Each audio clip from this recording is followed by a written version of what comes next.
Hi ಎಲ್ಲರಿಗೂ ನಮಸ್ಕಾರ. Welcome to Dhanya's vlogs in Kannada. ಎಲ್ಲರೂ ಹೇಗಿದ್ದೀರಾ? ಐ ಹೋಪ್ ಎಲ್ಲರೂ ಚೆನ್ನಾಗಿದ್ದೀರಾ ಅಂತ ಅಂದ್ಕೊಂಡಿದ್ದೀನಿ. ಇನ್ನು ಈ ವ್ಲಾಗಲ್ಲಿ ತುಂಬ ದಿನದಿಂದ ಶೇರ್ ಮಾಡಬೇಕು ಅಂತ ಅಂದ್ಕೊಂಡಿದ್ದಂಥ ಒಂದು ಟಿಫನ್ ರೆಸಿಪಿ ಮತ್ತು ಸೂಪರ್ ಸಕ್ಕ ಟೇಸ್ಟಿಯಾಗಿರುವಂಥ ಒಂದು ಸಾಂಬಾರ್ ರೆಸಿಪಿನೂ ಕೂಡ ಶೇರ್ ಮಾಡ್ತಾ ಇದ್ದೀನಿ. ವಿಡಿಯೋನ ಸ್ಕಿಪ್ ಮಾಡಿದೆ ಕೊನೆಯವರೆಗೆ ನೋಡಿ. ಈ ವಿಡಿಯೋ ನಿಮಗೇನಾದರೂ ಇಷ್ಟ ಆಯಿತು ಅಂದರೆ ಪ್ಲೀಸ್ ಒಂದು ಲೈಕ್ ಮಾಡಿ, ಹೈಪ್ ಮಾಡಿ, ಕಾಮೆಂಟ್ ಮಾಡಿ ಅಂತ ಕೇಳ್ಕೊಳ್ತೀನಿ. ಬನ್ನಿ ವಿಡಿಯೋನ ಶುರು ಮಾಡೋಣ. ಮೊದಲಿಗೆ ನಾನು ಎದ್ದಿದ ತಕ್ಷಣ ಮನೆ ಡೋರ್ಗೆ ರಂಗೋಲಿ ಬಿಡಿಸ್ಬಿಡೋಣ ಅಂತ ಹೇಳಿಬಿಟ್ಟು ರೆಡಿ ಮಾಡ್ಕೊಳ್ತಾ ಇದ್ದೀನಿ. ಯಾವುದೇ ಒಂದು ಕೆಲಸ ಮಾಡಲಿಕ್ಕೆ ಮುಂಚೆನೇ ಮೊದಲಿಗೆ ಹೆಣ್ಮಕ್ಳಿಗೆ ಎದ್ದ ತಕ್ಷಣ ಮೊದಲು ಈ ಕೆಲಸ ಮುಗಿದ್ಬಿಟ್ರೆ ಮನಸ್ಸಿಗೆ ಏನೋ ಒಂಥರ ನೆಮ್ಮದಿ. ಸೊ ಹಾಗಾಗಿ ನಾನು ಮೊದಲಿಗೆ ರಂಗೋಲಿನ ಹಾಕ್ಕೊಳ್ಳೋಣ ಅಂತ ಹೇಳಿಬಿಟ್ಟು ಬಾಗಿಲೆಲ್ಲ ತೊಳ್ಕೊಂಡು ಹೊಸ್ಲಿಗೂ ನೀಟಾಗಿ ಅರಿಶಿನ ಕುಂಕುಮ ಎಲ್ಲ ಹಾಕ್ಕೊಂಡು ರಂಗೋಲಿನ ಬಿಡಿಸ್ಕೊಳ್ತಾ ಇದ್ದೀನಿ. ಫಸ್ಟ್ ಟೈಮ್ ಈ ಥರ ರಂಗೋಲಿನ ಹಾಕ್ತಾ ಇರೋದು ನಾನು ಹೊಸ್ಲಿಗೆ. ಸೊ ತುಂಬ ಅಂದರೆ ತುಂಬ ಚೆನ್ನಾಗಿ ಬಂದಿತ್ತು, ಕ್ಯೂಟಾಗಿ ಕೂಡ ಕಾಣಿಸ್ತಾ ಇತ್ತು. ಏನೋ ಒಂಥರ ಇಷ್ಟ ಆಗೋಯ್ತು ನನಗಂತೂ. ನೋಡ್ತಾ ಇರ್ಬೋದು ನೀವೇ.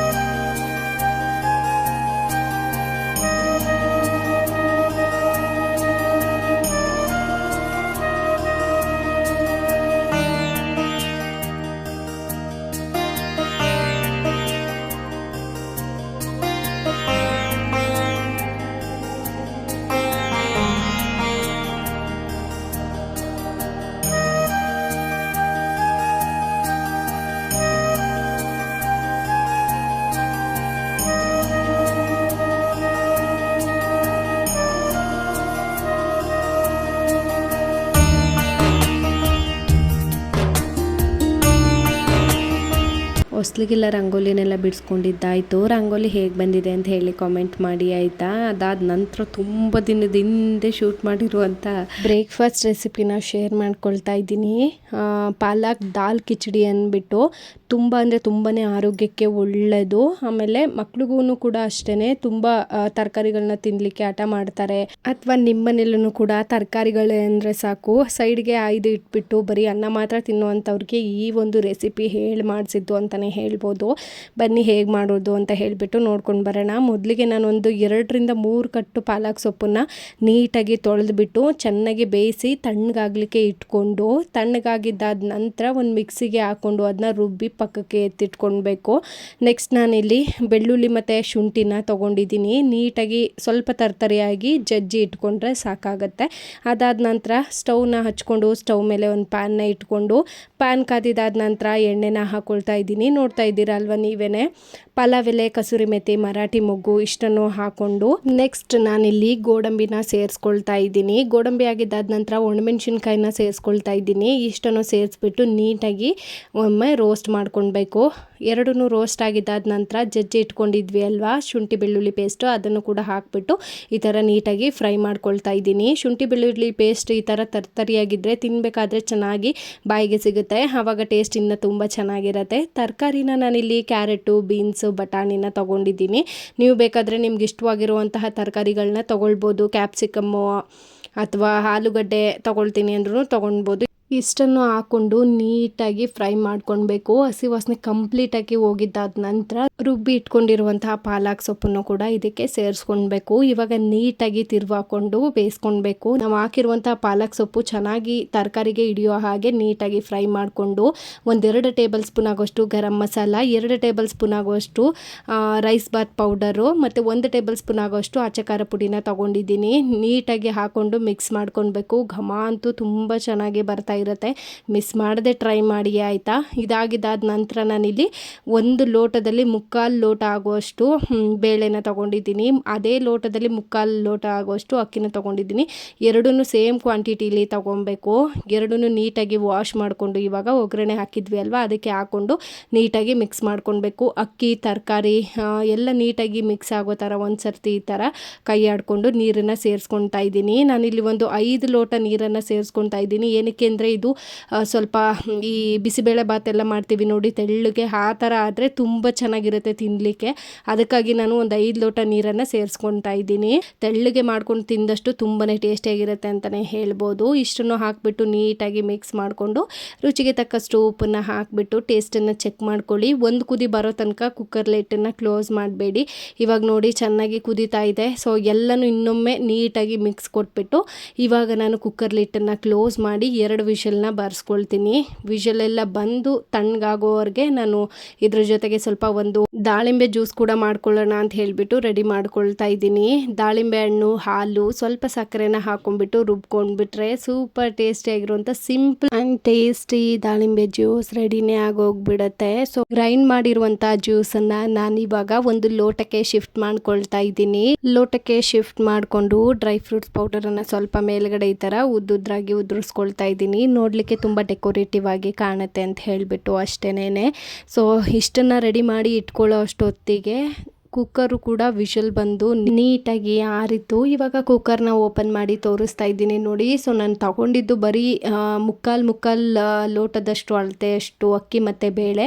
ಆದ್ರೂ 5 ಲೋಟ ನೀರು ಹಾಕಿದ್ರೂ ಸ್ವಲ್ಪ ಗಟ್ಟಿಯಾಗೇ ಆಗಿದೆ. ನೋಡ್ತಾ ಇದ್ದೀರಲ್ವ ನೀವೇ. ಟೇಸ್ಟ್ ಅಂತೂ ತುಂಬಾ ಚೆನ್ನಾಗಿ ಬಂದಿತ್ತು.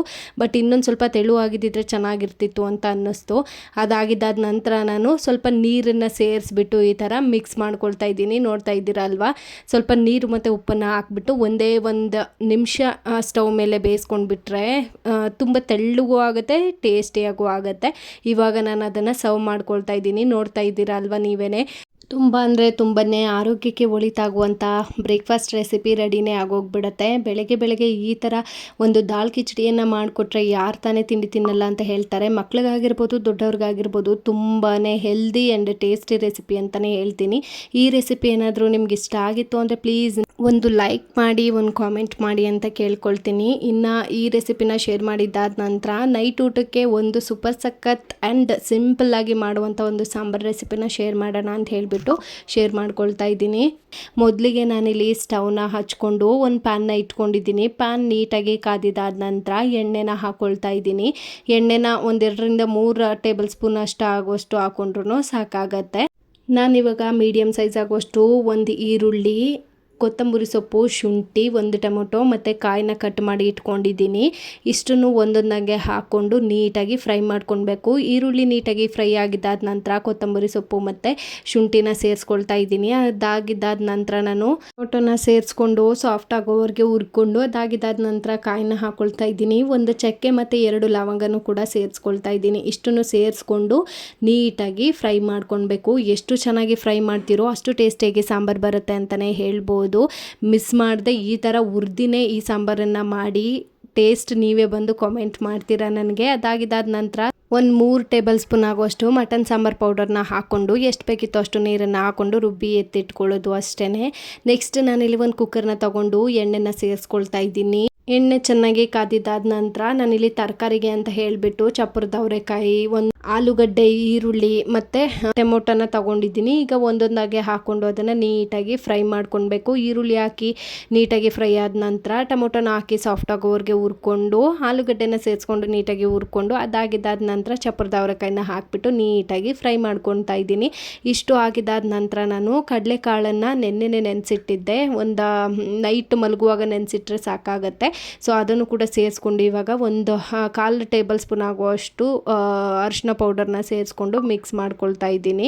ನೀಟಾಗಿ ಮಿಕ್ಸ್ ಆಗಿದ್ದಾದ ನಂತರ ರುಬ್ಬಿ ಇಟ್ಕೊಂಡಿರುವಂಥ ಮಸಾಲೆನ ಇದಕ್ಕೆ ಸೇರಿಸ್ಬಿಟ್ಟು ನೀಟಾಗಿ ಮಿಕ್ಸ್ ಮಾಡಿಕೊಂಡು ಎಷ್ಟು ಬೇಕಿತ್ತೋ ಅಷ್ಟು ನೀರನ್ನು ಸೇರಿಸ್ಕೊಂಡು ರುಚಿಗೆ ತಕ್ಕಷ್ಟು ಉಪ್ಪನ್ನು ಹಾಕ್ಕೊಂಡ್ಬಿಟ್ರೆ ತುಂಬ ಅಂದರೆ ತುಂಬಾ ಟೇಸ್ಟಿಯಾಗಿರುವಂತಹ ಕಡಲೆಕಾಳು ಸಾಂಬಾರು ರೆಡಿನೇ ಆಗೋಗ್ಬಿಡುತ್ತೆ. ಈಗ ವೆಜ್ ತಿನ್ನೋರೆಲ್ಲ ಇರ್ತಾರೆ ನೋಡಿ, ಅವ್ರು ನಾನ್ ವೆಜ್ ಎಲ್ಲ ತಿನ್ನಲ್ಲ ಅಂದರೆ ಈ ಥರ ಒಂದು ಸಾಂಬಾರನ್ನ ಮಾಡ್ಕೊಂಡು ತಿಂದರೆ ಸೇಮ್ ನಾವು ಮಟನ್ ಚಿಕನ್ ತಿಂದೋ ಥರನೇ ಫೀಲ್ ಸಿಗುತ್ತೆ ನಮಗೆ. ನೀವು ಕೂಡ ಒಮ್ಮೆ ಮಿಸ್ ಮಾಡದೆ ಟ್ರೈ ಮಾಡಿ ಆಯಿತಾ.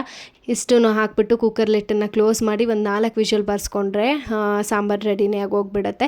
ಬಿಸಿ ಬಿಸಿ ರಾಗಿ ಮುದ್ದೆ ಜೊತೆಗೆ ಇದನ್ನು ಸರ್ವ್ ಮಾಡ್ಕೊಂಡು ತಿಂತಾ ಇದ್ದರೆ ಟೇಸ್ಟ್ ಅಂತೂ ತುಂಬ ಅಂದರೆ ತುಂಬಾ ಚೆನ್ನಾಗಿರುತ್ತೆ. ಯಾರಿಗೆಲ್ಲ ರಾಗಿ ಮುದ್ದೆ ಫೇವ್ರೆಟ್ ಅಂತ ಹೇಳಿ ಕಾಮೆಂಟ್ ಮಾಡೋಕ್ಕೆ ಮರಿಬೇಡಿ ಆಯಿತಾ. ಇನ್ನು ಈ ವ್ಲಾಗನ್ನು ಕೂಡ ಇಲ್ಲಿಗೆ ಎಂಡ್ ಮಾಡ್ತಾ ಇದ್ದೀನಿ. ಸಿಗ್ತೀನಿ ನೆಕ್ಸ್ಟ್ ವ್ಲಾಗಲ್ಲಿ. ಅಲ್ಲಿವರೆಗೂ ಕೀಪ್ ವಾಚಿಂಗ್, ಕೀಪ್ ಸಪೋರ್ಟಿಂಗ್.